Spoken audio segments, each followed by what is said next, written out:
But nevertheless, I came to know him reasonably well over the years, well enough to be able to send him emails to ask advice for certain things. And I actually think that one of the more important parts of his legacy was what he did in the House of Lords.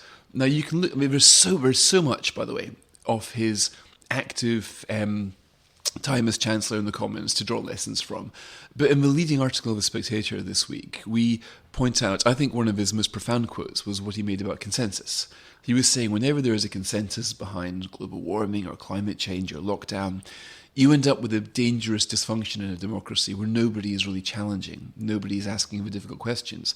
In that environment, this is where the greatest policy mistakes can be created, because there's nobody there to stop them.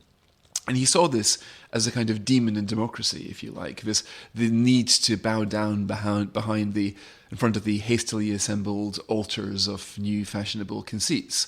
Every time that happens, he said, that the taxpayers and the public risk being seriously underserved because it's going to be a huge mistake. He didn't think, for example, that the international aid programme was being thought through very carefully. And he's right. I mean, at the moment, the international aid budget is being used to spend £6 million a day keeping asylum seekers in hotels. Now, are we really saying that we can't think of better ways of helping the third world poor than this? But nobody really asks many questions about it because it's all in a hole which needs to be sunk. So he was the great kind of challenger of consensuses, and he used his position in the House of Lords to do that. So the House of Lords Economic Affairs Committee would often be the one that would slay the sacred cows, that would ask questions nobody else would.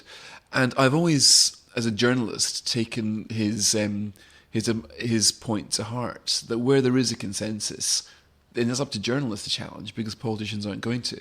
That's not to say you necessarily disagree with it, but in the best ideas in the world, there's always flabbiness that needs to be identified and teased out. So when lockdown came along, for example, and there was a cross-party consensus behind it, I did think it was important that The Spectator should follow the Lawsonian spirit and try to put as many, constructive but rigorous critiques of his policy as we could. So like many, many people, I've been thinking, what would Nigel do at various stages of my career?